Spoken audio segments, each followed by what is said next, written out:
L'Inde, pays de splendeur. Mais aussi pays d'inégalité. Son système est le plus inhumain de la planète. Il fonctionne par caste, comme au Moyen-Âge. L'Inde, pays de modernité. Puissance nucléaire, économie solide, forte présence sur la scène high-tech, programme spatial ambitieux. Atteindre Mars, c'est une chose. 500 millions de personnes qui n'ont pas de toilettes, c'en est une autre. À moins d'envoyer ces 500 millions de personnes sur Mars.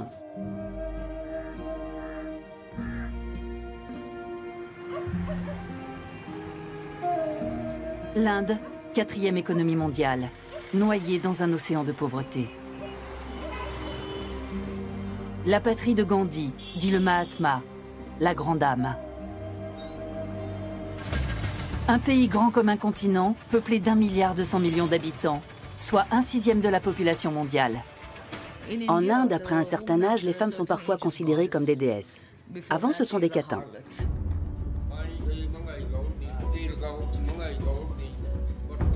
L'Inde, pays de violence. Des millions de femmes sont victimes d'humiliation. Torture et meurtre font partie de leur quotidien.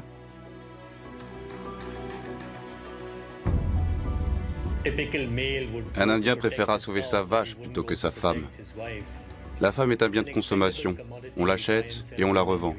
On s'en sert, on s'en débarrasse, on la viole.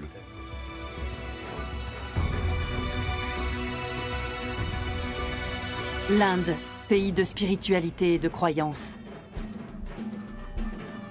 Mais aussi pays de conflits religieux et de violences intercommunautaires.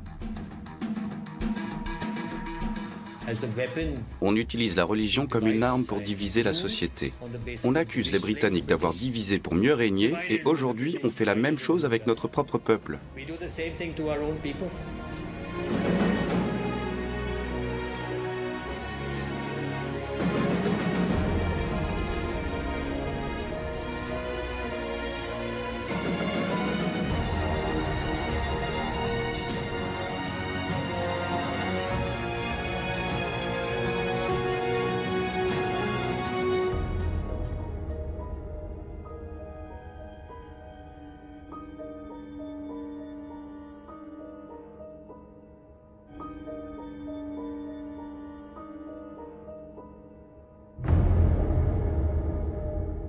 L'Haryana est un État situé au nord de la capitale indienne, New Delhi.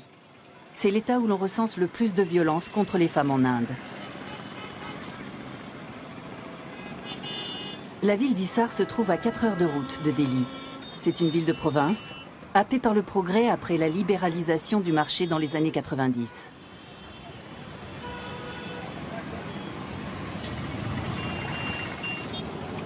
L'Haryana est tout sauf un État pauvre. Mais si le progrès est devenu la carte de visite de l'Inde officielle, dans l'esprit des gens, les mentalités n'ont guère évolué.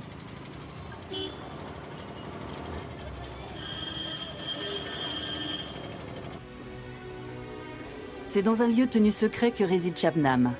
Depuis qu'elle a fui son village, cette lycéenne vit cachée.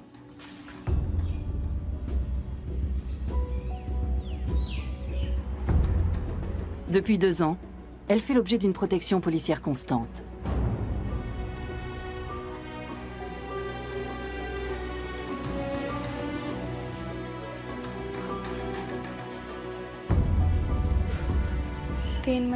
Dans 3 mois, 2 assassins qui ont été condamnés seront libérés.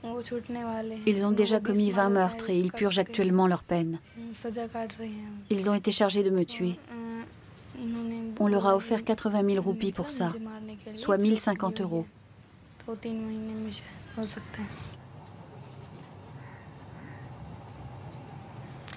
À moi, on m'a proposé 20 millions de roupies, soit 26 000 €, pour que je retire ma plainte.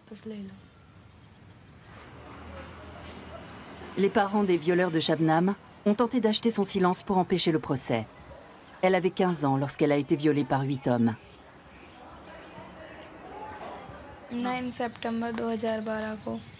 C'était le 9 septembre 2012. Je me rendais au village de ma grand-mère. Les types m'ont attrapé et m'ont jeté dans une voiture. Ils étaient 8. Ils m'ont violée dans un endroit isolé à l'extérieur du village. Ils ont fait une vidéo et m'ont obligée à avaler des pilules. J'aurais voulu les tuer, mais je n'ai pas pu me défendre. L'un d'entre eux a mis sa main sur ma bouche. Un autre m'a tenu les mains et 2 autres les jambes. Cette image de l'Inde est très loin de celle d'une société évoluée, d'un pays avec une longue tradition historique, une culture riche, de belles chansons, de la musique, de la danse, des couleurs, une riche littérature, etc. L'Inde d'aujourd'hui, l'Inde contemporaine, est une société barbare. C'est une société brutale, très cruelle envers les plus faibles et les plus démunis. Elle est cruelle envers les intouchables, les pauvres, les femmes, les enfants, les ouvriers. De manière générale, envers quiconque se trouve dans une position légèrement inférieure. L'usage de la force et de la violence envers ces personnes peut atteindre des extrêmes. Cela fait partie de notre culture indienne contemporaine. C'est ça l'Inde moderne. Colin Gonsalves est l'un des avocats de la Cour suprême. Il est également le fondateur de l'organisation Human Rights Law Network, un réseau national d'avocats dont le siège se trouve à New Delhi et qui défend bénévolement les pauvres. Il voit défiler des milliers de cas similaires à celui de Shabnam.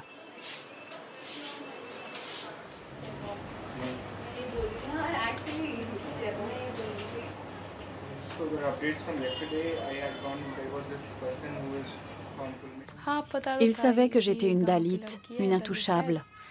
Ils pensaient que rien ne pouvait leur arriver. Ils avaient déjà violé une Dalit sans qu'il y ait de conséquences.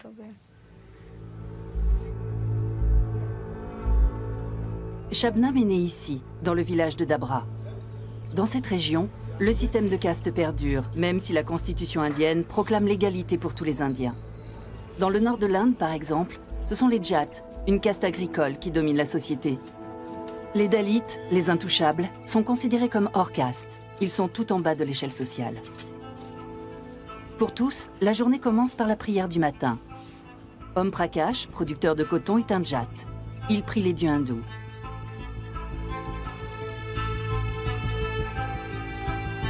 Gita Bokumar vit quelques rues plus loin. C'est une Dalit. Elle aussi prie les dieux hindous. Tous deux partagent la même religion, mais le système de caste les sépare. Les Jats sont de riches fermiers. Ils possèdent des terres, des tracteurs. Les Dalits travaillent pour les Jats, dans leurs champs ou dans leurs maisons. Les Jats détiennent le pouvoir et dictent les règles.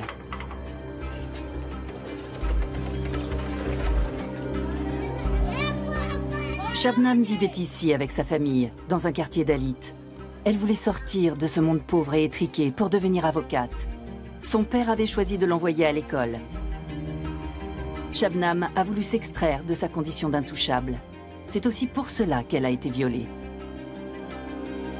Sa famille a été mise au banc de la société pour avoir refusé l'argent du silence que lui proposaient les Jats.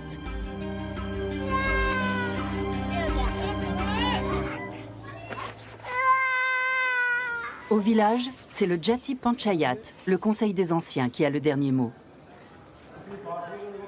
Lui aussi est dirigé par des Jats. Les caméras y sont interdites. Chaque décision du conseil est appliquée, même quand elle va à l'encontre de la loi, comme nous l'explique un villageois. C'est un tribunal villageois, en effet. Si quelqu'un n'obéit pas à ces décisions, il est chassé de la communauté. Il ne peut plus voir personne de la communauté ou du village. Il ne peut plus venir manger chez l'un d'entre nous ou toucher les objets de notre foyer. Tant qu'il ne se soumet pas au jugement du Conseil des Anciens, il ne fait plus partie de la communauté ni du village.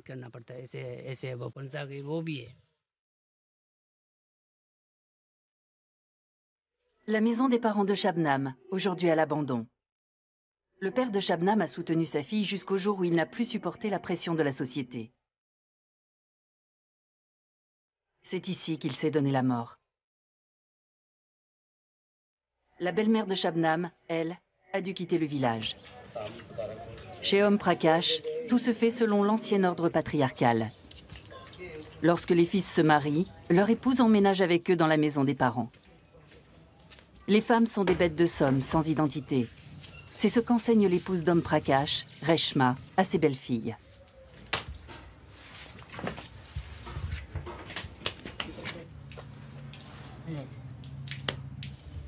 Voici le fils aîné. Son plus jeune frère est en prison. C'est l'un des violeurs de Shabnam. Son père Om Prakash et sa mère Reshma contestent sa culpabilité. L'image traditionnelle de la femme étant ce qu'elle est, pour eux c'est la victime qui est coupable.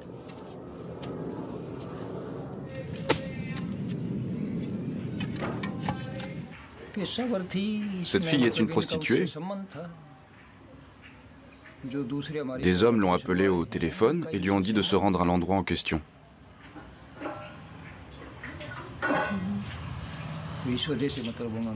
Nos garçons travaillaient au champ.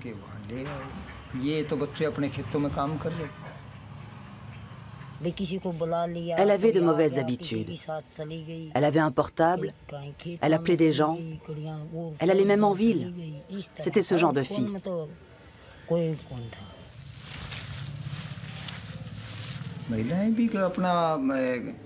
Une jeune fille bien doit s'occuper du ménage, passer du temps en bonne compagnie et respecter les aînés.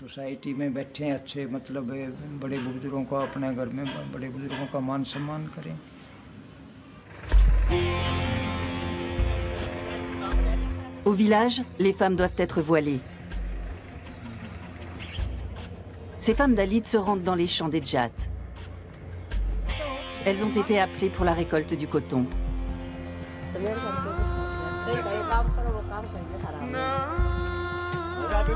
Leurs enfants les accompagnent. Les Dalits ne possèdent aucune terre, une véritable malédiction dans l'Inde rurale. Ramesh Kumar le sait mieux que personne. Dalit et travailleur social, il est le seul de son village à plaider pour les droits de sa communauté.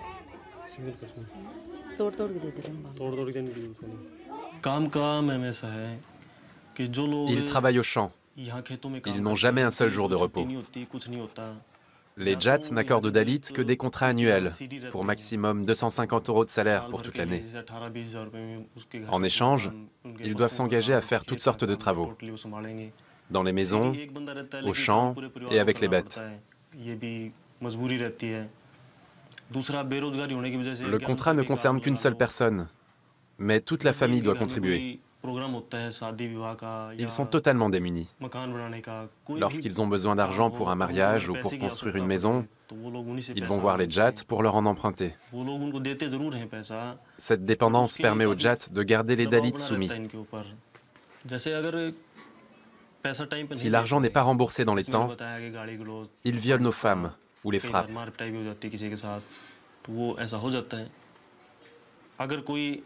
Et même si un policier veut appliquer la loi, les Jats ne le laissent pas faire.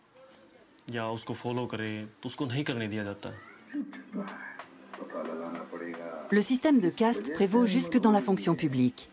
Le policier chargé de veiller sur Shabnam doit être Dalit, comme Shabnam elle-même.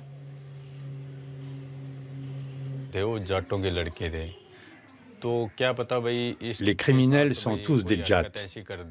Si un policier Jat était là à ma place, les coupables pourraient tenter de l'influencer pour qu'il emmène Shabnam quelque part et qu'il puisse la violer ou même la tuer.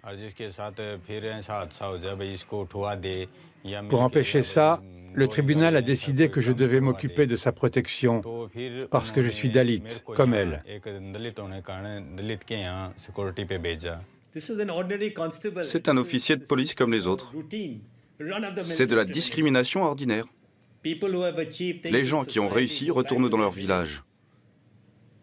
Mais est-ce que pour autant ils peuvent utiliser la même fontaine que les personnes qui appartiennent aux castes élevées? Est-ce qu'ils peuvent se baigner dans les mêmes bassins que les castes élevées? S'ils font ça, c'est la décapitation assurée. Qu'ils soient professeurs ou avocats, c'est la décapitation assurée. C'est une réalité. Quel que soit votre niveau d'éducation et de réussite professionnelle, vous appartiendrez toujours à une caste inférieure.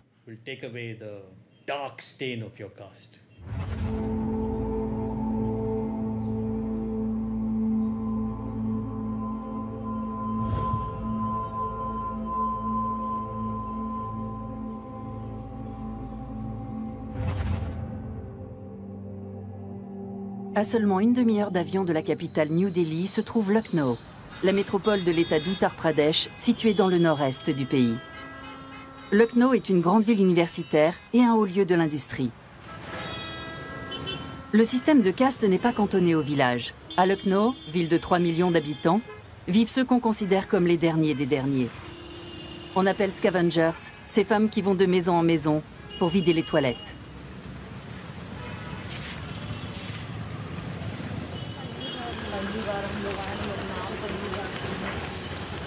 C'est ce que font Anita Kumar et sa mère Zanti.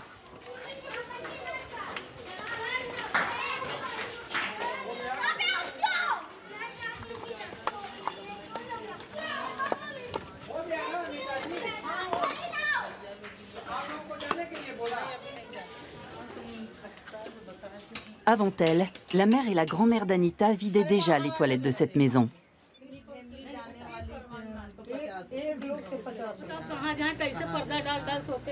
Depuis l'âge de 4 ans, Anita accompagne sa mère dans cette rebutante corvée qui se transmet de génération en génération. 7 personnes vivent ici, dont plusieurs enfants, et il n'y a pas de latrine, même rudimentaire. Les besoins se font dans un coin de la cour intérieure, ouvert vers l'extérieur, afin que les scavengers y aient accès. Nous n'avons pas les moyens de faire installer des WC. Nous fabriquons des guirlandes de fleurs que nous vendons aux fidèles dans les temples. 2 roupies le kilo, soit 1 demi-centime d'euro. Ça nous suffit à peine pour manger.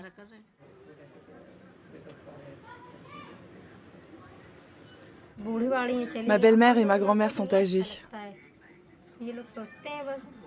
Ça ne les dérange pas de faire leurs besoins dehors.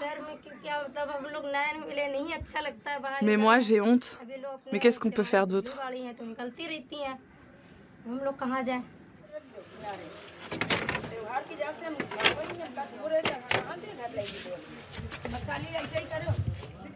Anita continue sa tournée des latrines.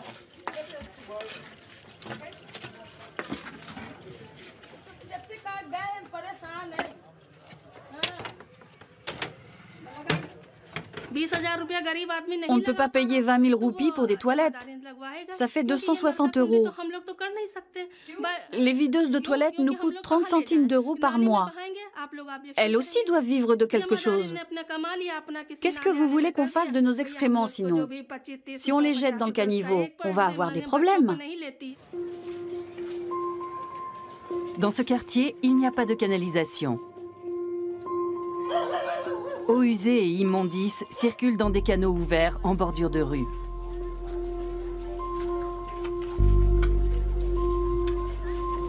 Les videuses de toilettes jettent leur chargement directement dans la rue.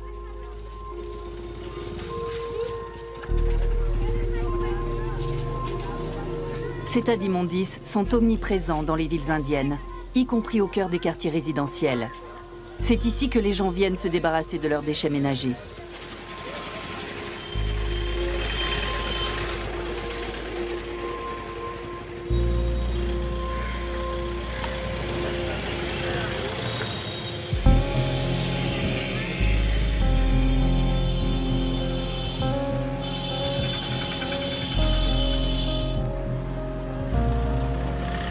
Quelques rues plus loin, la maison d'Anita et Zanti.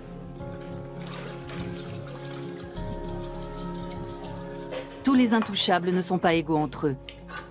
Leur nom est le meilleur indice pour les situer dans la hiérarchie des communautés pauvres.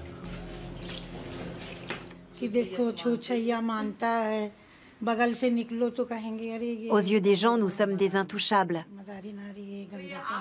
Parce que nous faisons le sale travail.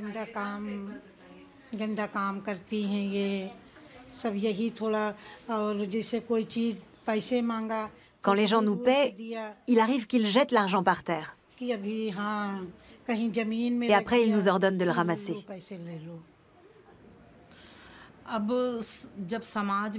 La pression vient des castes élevées, mais aussi de notre communauté. Quand on appartient au groupe des videurs de toilettes, on y reste. On ne peut pas aller dans une autre caste. En tant qu'intouchable, on n'a pas le droit de s'élever socialement et d'accéder à la caste des brahmanes.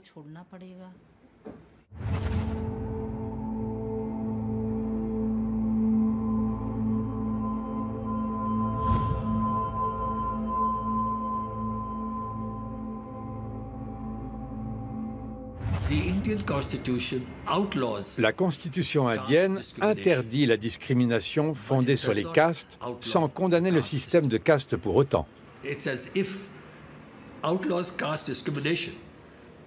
On pointe du doigt la discrimination fondée sur les castes, mais on n'est pas prêt à dire que l'existence des castes est néfaste.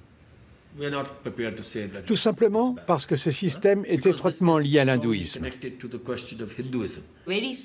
Très tôt dans les écrits, puis tout au long du développement de l'hindouisme, on trouve des justifications du système de caste. Dans les écrits les plus fondateurs de cette religion, il y a des justifications du système de caste et de la violence. Le système, tout comme la violence, sont institutionnalisés par la religion. On voit ça même chez Gandhi, qui était un hindou très croyant. Même lorsque de nombreux hindous dénoncent les dérives et les discriminations liées aux castes, ils ne vont pas jusqu'à remettre en question le système en lui-même.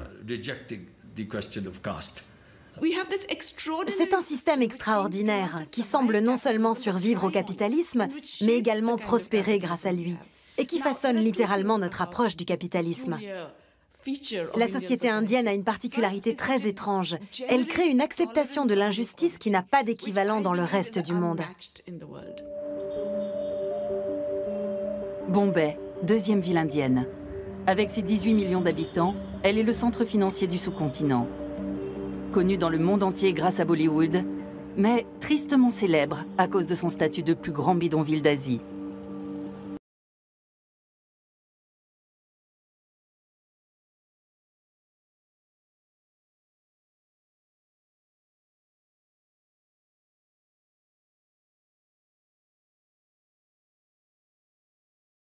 En quête de travail et de pain.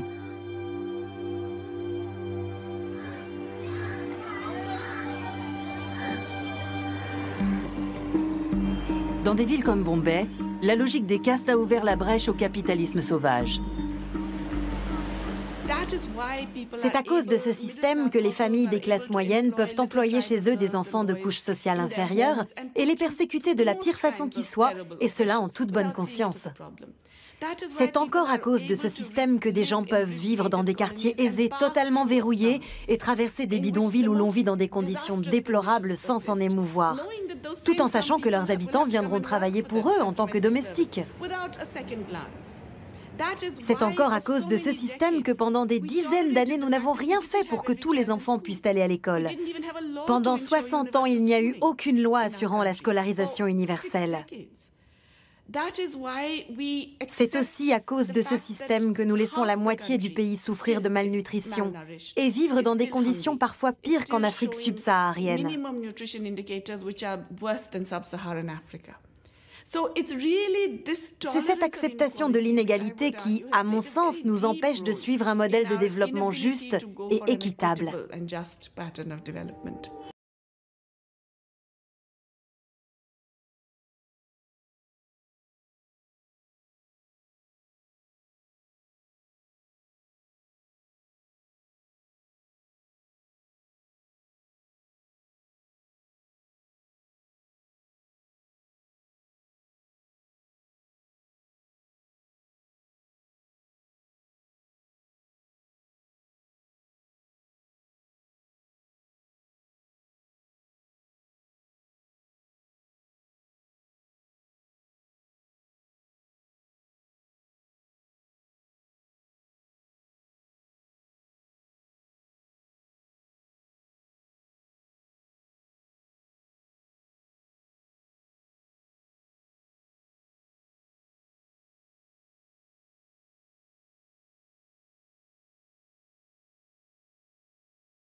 L'autre conséquence du système de caste, c'est qu'il fait naître un étrange fatalisme. Il vous fait croire que c'est votre karma, votre destin. Et que votre destin, ce n'est pas seulement cette vie, il y a la précédente, la suivante, c'est très compliqué. Donc ça ne sert à rien de se battre pour y changer quelque chose. Si vous êtes au bas de l'échelle, tant pis. Vous avez peut-être fait quelque chose de mal dans votre vie précédente, et peut-être que ça ira mieux dans la prochaine. Cela crée une sorte d'indifférence et de résignation parmi les groupes opprimés qui permet à cette exploitation de perdurer. C'est pour ça qu'au lieu d'avoir des émeutes, nous avons des gens qui souffrent de la faim. Shreyas Rajagopal a 28 ans. Ce banquier est l'un des auteurs à succès de Bombay. Il appartient à une haute caste, mais n'accepte de se faire filmer que sur sa terrasse. Ici, on ne montre pas comment vivent les riches. Pourtant, dans son livre Scarcity, il n'hésite pas à égratigner ses pairs.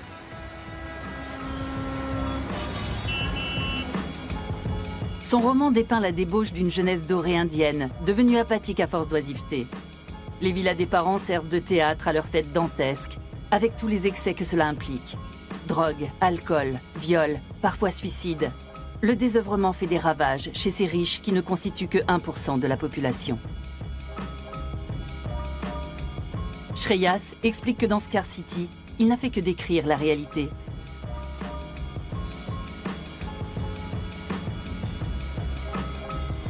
Dans ce quartier de Bombay, au bord de la mer d'Arabie, Shreyas a eu une enfance privilégiée. Ça, c'est Cuff Parade, l'un des quartiers les plus riches de Bombay.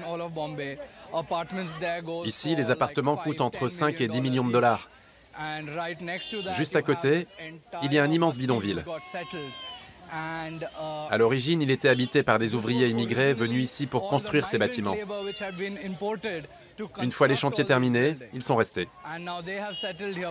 Les riches qui vivent à Cuff Parade continuent à profiter de cette main-d'œuvre.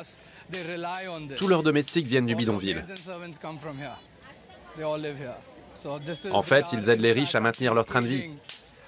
Par contre, si on parle d'eux aux riches, ils vous diront à quel point le bidonville leur gâche la vue sur la mer. Une fois par jour, les habitants du bidonville ont de l'eau pendant 1 heure. Dans ces baraquements, il n'y a ni eau courante, ni infrastructure. Même s'il dénonce les riches dans son livre, le jeune banquier ne montre aucune empathie à l'égard des pauvres.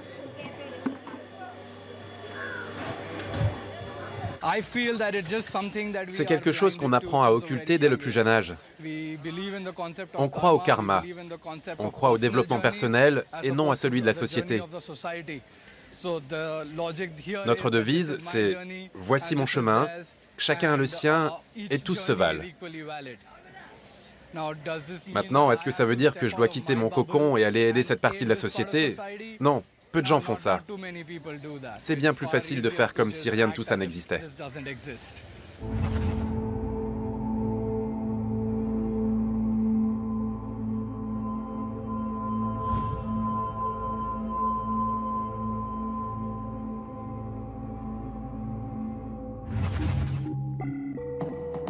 Au sud-ouest de Delhi, l'État du Gujarat et sa capitale, Ahmedabad.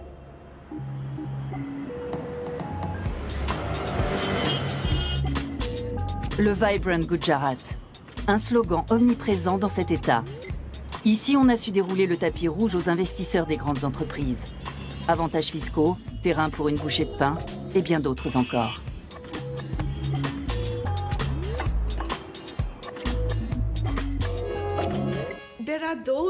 Certains s'étonnent de ce paradoxe. Nous avons de la croissance, mais les conditions de vie d'une bonne moitié de notre population ne se sont pas améliorées pour autant. Au contraire, la situation est de plus en plus explosive, dangereuse, et les gens sont de plus en plus désespérés. Personnellement, je dirais que c'est justement pour cela que nous avons une telle croissance. En clair, nous avons connu un essor remarquable, mais un essor fondé sur les inégalités, sur le fait qu'on peut avoir recours à la discrimination chez les travailleurs, que ce soit en raison du sexe, de la caste, de la religion, de la langue, de l'ethnie, bref, tout ce qui peut servir de prétexte pour exploiter une partie de la main-d'œuvre. Cette croissance repose sur le fait que certaines populations n'ont pas du tout voix au chapitre en politique. On peut donc sans aucun problème chasser des gens qui vivent dans des régions rurales depuis des générations pour encourager l'industrialisation et vendre les terrains à des promoteurs. C'est tout cela qui a permis cette croissance.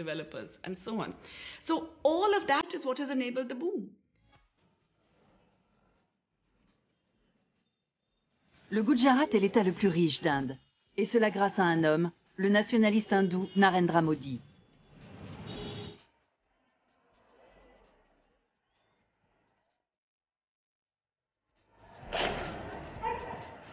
Il a été le ministre en chef du Gujarat de 2001 à 2014. C'est lui, l'inventeur du Vibrant Gujarat. Lors des dernières élections générales en 2014, il est élu Premier ministre de l'Inde. Il arrive au pouvoir avec le soutien du RSS, l'Organisation volontaire nationale, un groupe paramilitaire de droite. Aujourd'hui, il veut que l'Inde tout entière suive l'exemple du Gujarat et promet à ses concitoyens de l'emploi, des toilettes d'abord et des temples ensuite, mais aussi un compte bancaire pour chacun. La capitale du Gujarat, Ahmedabad, est le centre industriel de l'État fédéré. Ici, la croissance va toujours bon train. Tout près, les bidonvilles, eux aussi, grandissent de manière exponentielle. Les ouvriers du bâtiment qui vivent ici sont originaires des 4 coins du pays. C'est la pauvreté qui nous y oblige. Être agriculteur ne suffit pas pour vivre. Pour ne pas mourir de faim, nous sommes venus ici pour gagner 100 roupies par jour, à peu près 1,20 €.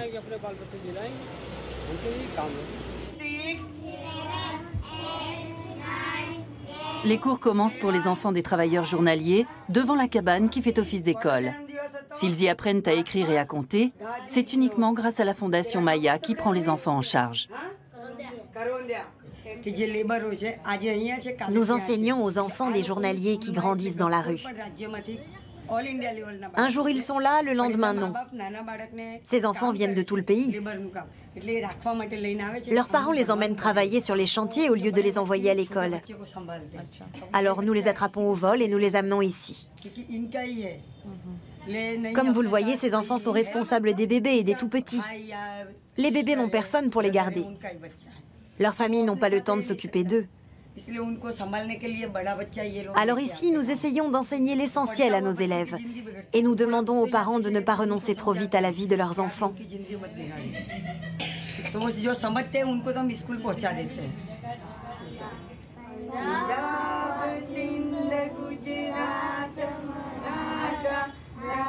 À la fin des cours, les enfants entonnent l'hymne national indien.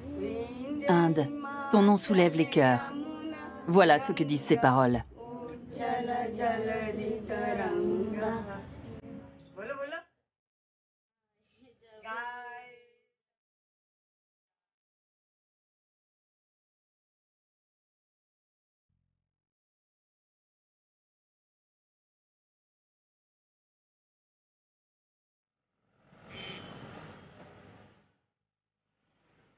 La nuit est tombée sur Ahmedabad, la capitale du Vibrant Gujarat de Narendra Modi.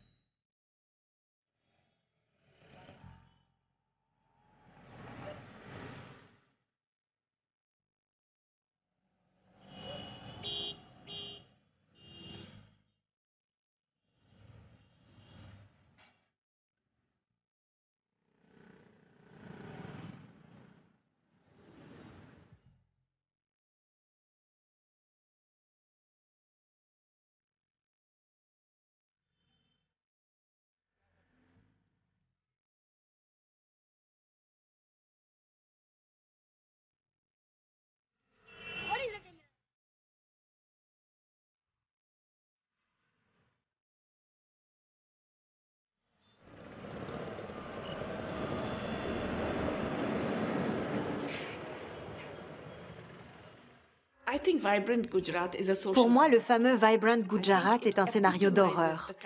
C'est l'exemple typique du développement qui privilégie le grand capital et opprime les travailleurs. Le Gujarat est l'un des États les plus riches du pays, et le salaire y est le 2e plus bas. Ce ne sont pas les habitants du Gujarat qui bénéficient de cette croissance. Le taux de vaccination est l'un des plus bas du pays. Les indicateurs de nutrition sont similaires à ceux de l'Afrique subsaharienne. En ce qui concerne l'alimentation des enfants et la couverture sanitaire, nous nous situons dans la moitié inférieure des États du pays. C'est un exemple classique de croissance qui ne bénéficie pas à la population. L'exploitation humaine a été expressément encouragée au Gujarat. Si c'est comme ça qu'on compte faire prospérer l'Inde, je ne suis pas d'accord.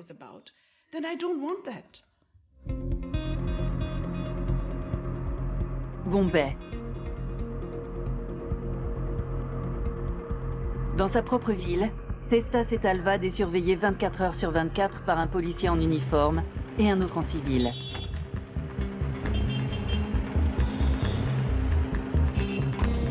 Ses gardes du corps la suivent partout, même lorsqu'elle va acheter une lanterne pour Diwali, la fête du Nouvel An hindou. Testa Setalvad est hindoue. Elle appartient à la caste des brahmanes, la plus élevée. Elle a épousé un musulman. Les musulmans constituent la plus grande minorité religieuse d'Inde, soit 180 millions de personnes. En 2002, le Gujarat a été le théâtre d'un pogrom anti-musulman. Depuis, la célèbre journaliste mène une lutte sans relâche pour les droits des musulmans, pour la justice.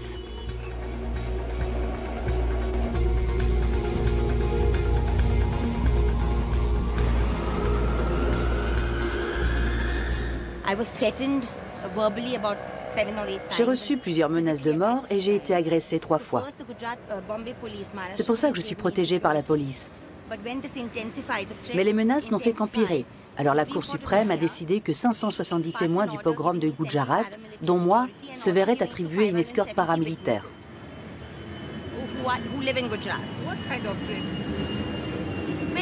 Voilà ce qui arrive quand on se lance dans une bataille judiciaire contre de puissants criminels. Des images du pogrom de 2002 à Ahmedabad, la capitale du Gujarat. L'élément déclencheur, l'incendie d'un train qui transporte des pèlerins hindous de retour à Ahmedabad.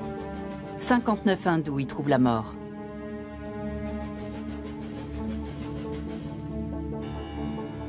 On accuse les musulmans d'être à l'origine de cet acte terroriste. La vengeance des nationalistes hindous est terrible. 2000 musulmans sont exécutés. Les femmes sont violées, aspergées d'essence puis brûlées vives. L'actuel Premier ministre indien Narendra Modi est alors ministre en chef du Gujarat. À ce jour, sa responsabilité politique n'a pas pu être prouvée devant les tribunaux.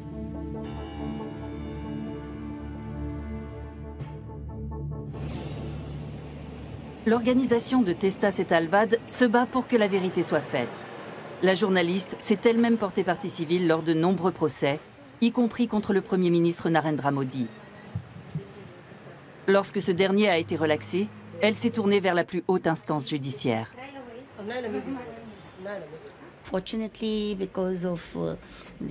Grâce au rapport de la Commission nationale des droits de l'homme et à la Cour suprême qui nous a accordé une protection rapprochée, nous avons pu, pour la première fois dans l'histoire indienne, obtenir plus de 122 condamnations à la peine d'emprisonnement à perpétuité. Pour avoir eu le courage de dévoiler la complicité de personnalités politiques de haut rang et de policiers dans ces meurtres, Testa a reçu plusieurs distinctions, dont le prix Jeanne d'Arc et le prix international des droits de l'homme de Nuremberg.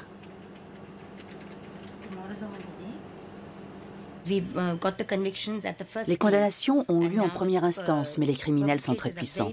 Et ils ont le soutien d'organisations au pouvoir.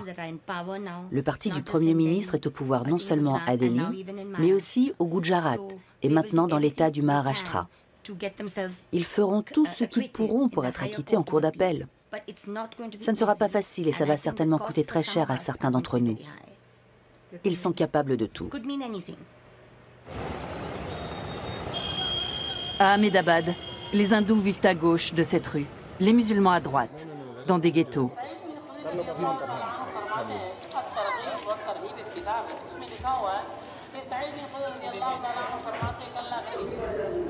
Abdul Majid et son fils Yassine tiennent un kiosque. Ils sont les seuls de leur famille à avoir survécu aux violences de 2002. L'organisation de Testa les a également soutenus lors de leur procès. En tant que témoins, eux aussi ont été protégés par la police. La même police qui a fermé les yeux lorsque la femme d'Abdul et 7 de ses enfants ont été assassinés.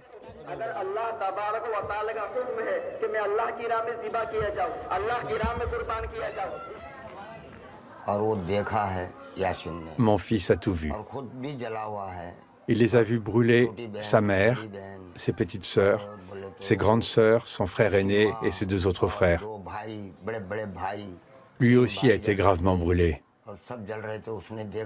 Entendre les cris de quelqu'un qui meurt brûlé vif, ça a été un choc pour lui. D'ailleurs, il est incapable d'en parler. Ils ont dit tuer ces bâtards. Ensuite, ils ont versé de l'essence sur la mosquée et y ont mis feu. Puis ils sont arrivés chez nous en criant. Et nous nous sommes enfuis par la porte de derrière. Il y avait des flammes partout. Et lorsque j'ai voulu sauver ma famille, ils m'ont frappé avec une épée. Ils ont fait des choses horribles aux enfants.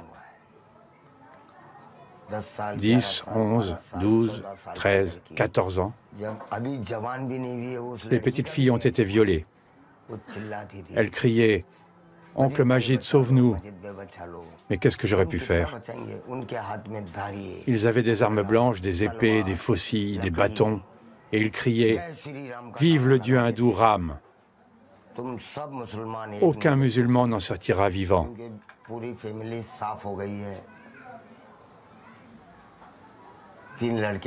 Toute ma famille a été décimée. Mes yeux ont vu ma petite fille se faire violer par 4 hommes. C'est insoutenable pour moi.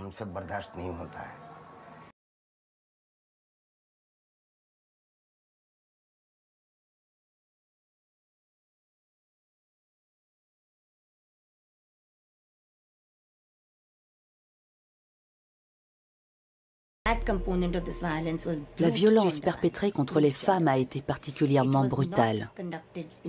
Ça ne s'est pas passé de nuit. Elles n'ont pas été enlevées pour être violées dans une forêt. C'était des viols collectifs qui ont eu lieu en plein jour, sous les yeux du voisinage, dans la volonté d'humilier toute une communauté.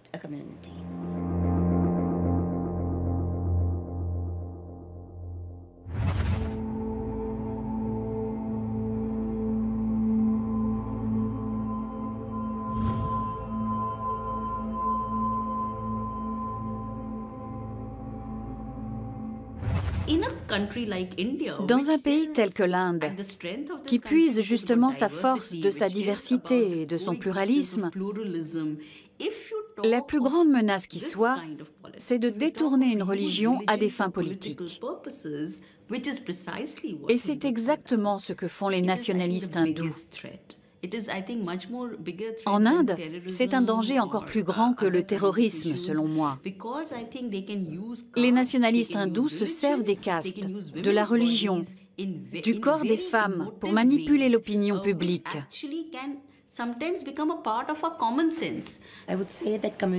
Les conflits interreligieux et la violence liée aux castes sont devenus quotidiens. Chaque jour, des Dalits sont pris pour cible. Des femmes Dalits sont violées et brûlées vives. Le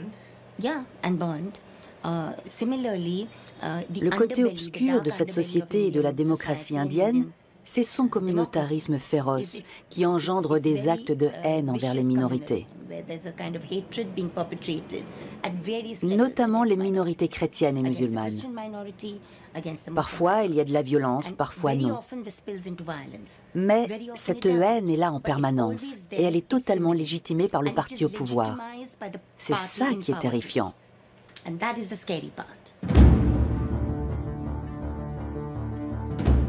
La présence des musulmans en Inde remonte au XVIe siècle. Le Taj Mahal est l'un des témoins de la splendeur de l'ancien empire moghol. Aujourd'hui, c'est l'une des principales attractions touristiques du pays.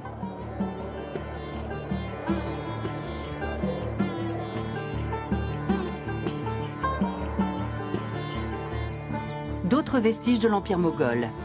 Jusqu'au XIXe siècle, les grands Moghols ont par moments régné sur la totalité du sous-continent.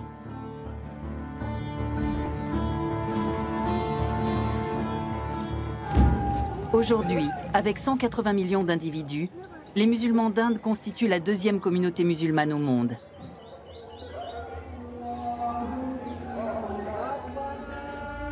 L'État d'Uttar Pradesh. C'est ici que se trouve Ayodhya, l'une des 7 cités saintes des hindous. Ici aussi, les deux communautés se côtoient, mais la cohabitation se fait de plus en plus difficile.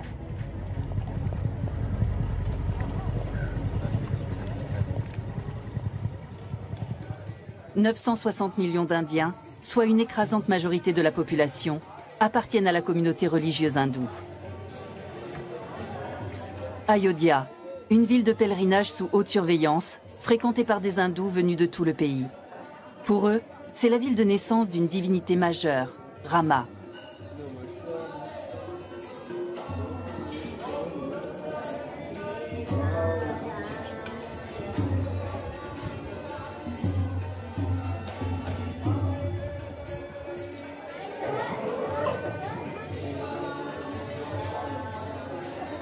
En 1992, un conflit éclate dans la ville d'Ayodhya qui continue d'alimenter l'hostilité entre hindous et musulmans.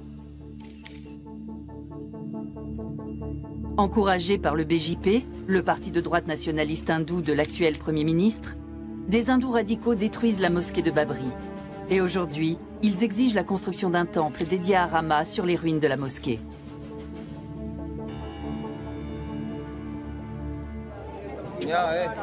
Le site fait l'objet d'une étroite surveillance. Il est interdit de s'y rendre avec des caméras. À tout instant, le conflit qui a mené aux violences du Gujarat peut se reproduire.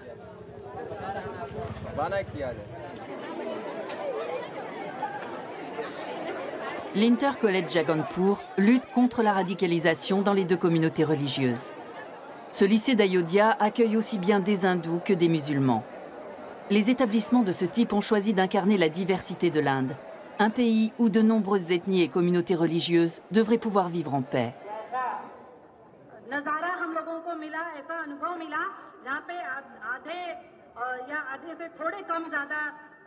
Dans toutes les villes saintes, la journaliste plaide pour une cohabitation pacifique entre les deux groupes religieux.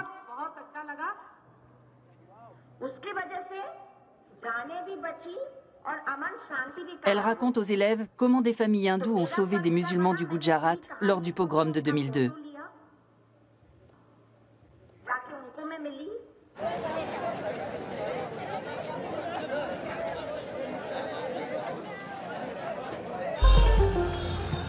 À seulement 4 heures de route d'Ayodhya se trouve Varanasi, au bord du Gange, la plus sainte de toutes les villes hindoues.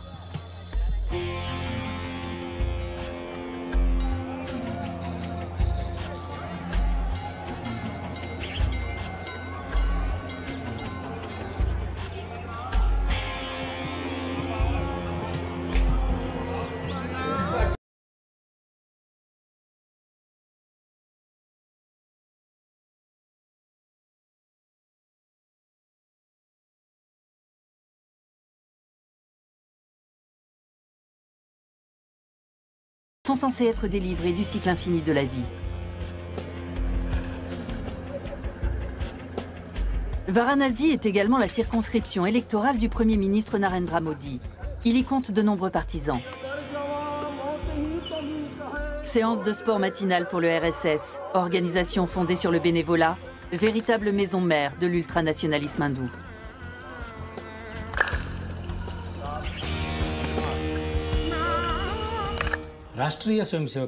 Le RSS a été fondé avec l'objectif de réveiller et de renforcer l'identité nationale dans la société hindoue.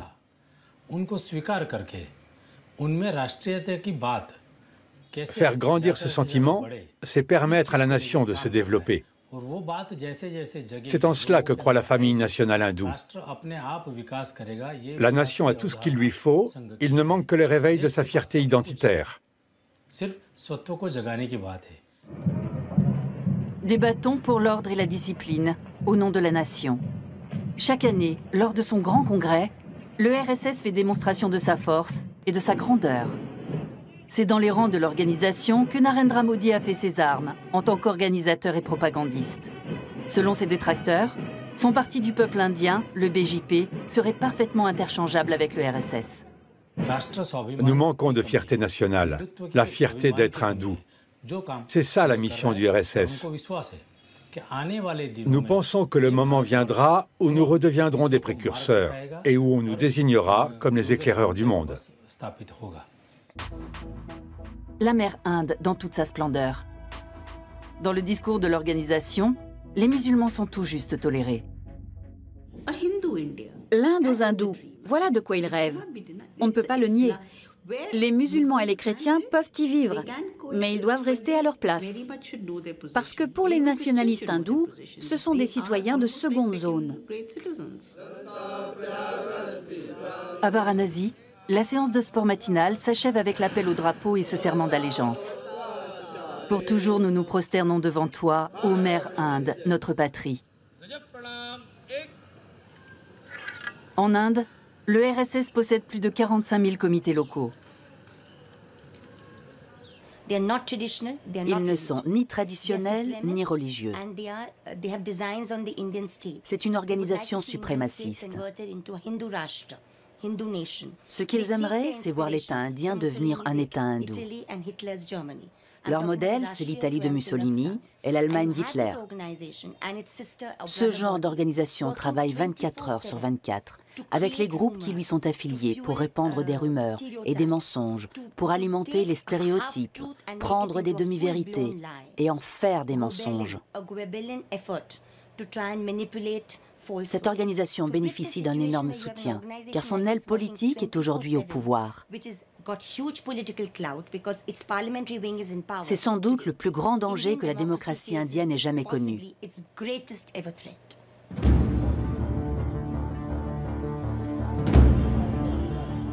L'Inde, écartelée entre une constitution moderne et un système inégalitaire.